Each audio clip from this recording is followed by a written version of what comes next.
Li Yu est une présentatrice, scénariste et cinéaste chinoise. Elle est l'une des voix de la modernité chinoise à travers une œuvre qui nous dévoile différents portraits de femmes. Elle nous fait sentir le paradoxe qui structure la société chinoise à travers les femmes. Entre une recherche de liberté et d'émancipation déjà établie, mais le poids constant des conventions comme les derniers résidus d'une époque révolue dans la douleur. Dès son premier long métrage, qui frappe comme une déclaration, la cinéaste est claire. Elle met en scène une romance lesbienne explicite et nous offre des corps différents pour incarner le désir et ses extrêmes. Mais les différentes femmes se rejoignent tous dans leur désir de s'affranchir des carcans de la société, que ce soit à travers l'amour ou la violence. La mise en scène de Li Yu nous montre les mécanismes qui sont à l'œuvre et qui piègent les femmes chinoises dans un paradoxe constant dont elles ne sortent jamais vraiment. Au début de l'œuvre, un homme devient insistant sur la taille des vêtements dans le magasin de l'une des protagonistes. Il la suit jusqu'aux cabines, où la femme se réfugie pour éviter la discussion. L'homme se retrouve au premier plan et continue de parler seul, alors que la femme a presque disparu de l'image derrière la porte de la cabine. Ce plan résume le dispositif de Li Yu, qui à travers plusieurs situations dans le film, va nous montrer comment se joue la trouble condition féminine en Chine.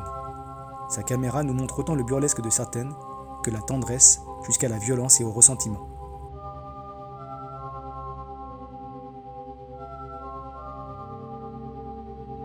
La réalisatrice va poser son regard sur les tabous et ce qu'ils révèlent de la société pour créer un cinéma hypnotique et tranchant. Le traumatisme et ses répercussions dans Double Exposure, les grossesses précoces dans Dam Street, le désœuvrement de la jeunesse dans Buddha Mountain. Elle s'approprie toujours des sujets clivants qu'elle va traiter du point de vue des femmes qui en sont les victimes. Dans Lost in Beijing, elle nous montre même le revers du miracle chinois à travers la marchandisation du corps des femmes et du fossé de classe que cela vient mettre en lumière. On pourrait croire que Li Yu est une cinéaste militante et sulfureuse, mais son cinéma s'inscrit parfaitement dans l'esthétique de la 6e génération dont elle fait partie. Elle peut donc aborder des sujets polémiques, ou du moins dévoiler des troubles moraux de la Chine, en nous offrant un cinéma poétique et audacieux, loin d'un manichéisme conventionnel. Dans l'œuvre de la cinéaste, on épouse le regard des femmes qu'elle filme, jusqu'à entrer dans leur esprit et à se perdre dans leur psyché, comme dans Double Exposure. Cette œuvre témoigne d'ailleurs de l'audace de sa créatrice.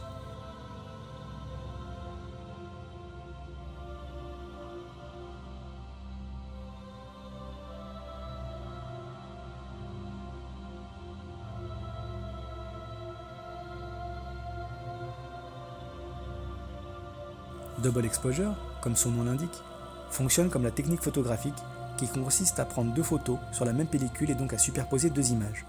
La narration va superposer des situations et des mouvements, entre passé et présent, souvenirs et illusions, jusqu'à submerger le spectateur dans un courant d'images dont il est obligé de naviguer par lui-même pour ne pas se noyer, à l'instar de son héroïne. C'est une œuvre qui se joue des genres et des frontières.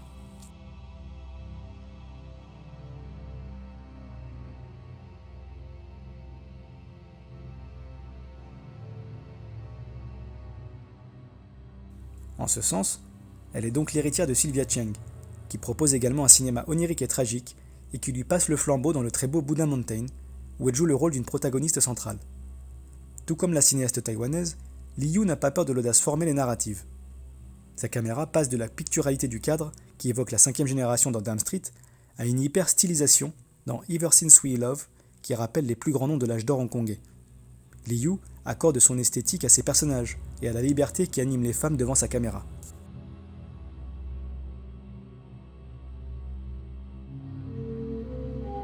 Dans Lost in Beijing, elle trouve en Fan Bingbing l'alter ego parfait et le corps de la jeune femme chinoise moderne qui travaille son cinéma depuis. Les 2 femmes viennent de la même ville, et tels les duos masculins ou mixtes qui ont rythmé le cinéma chinois avant elles se nourrissent l'une de l'autre pour nous offrir des œuvres radicales. Elles ont fait 4 films ensemble. Li Yu filme Fan Bingbing comme une force que l'on ne peut saisir, comme un constant mystère, comme l'illusion que l'on s'en ferait des jeunes femmes chinoises modernes, dont la singulière sensibilité se noie dans les responsabilités.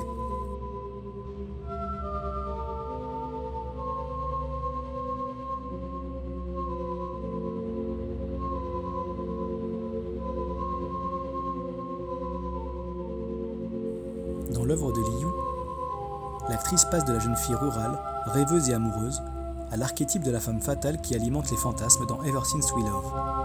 Fan Bingbing incarne le cinéma de Li Yu, ses nuances, sa précision, sa versatilité et sa beauté. Ainsi, le cinéma de Li Yu mime les mouvements de ses personnages en se libérant des conventions et du convenu, pour nous offrir des œuvres riches, troubles et pertinentes.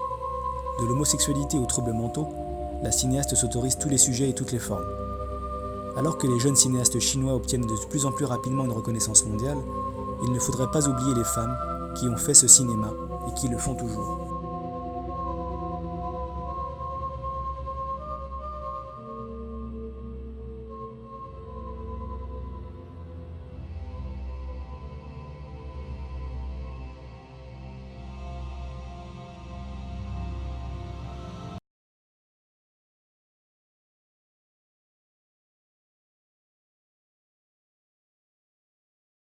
Mio mimoro, mi dirà mio bel tesoro, ed intanto che di lei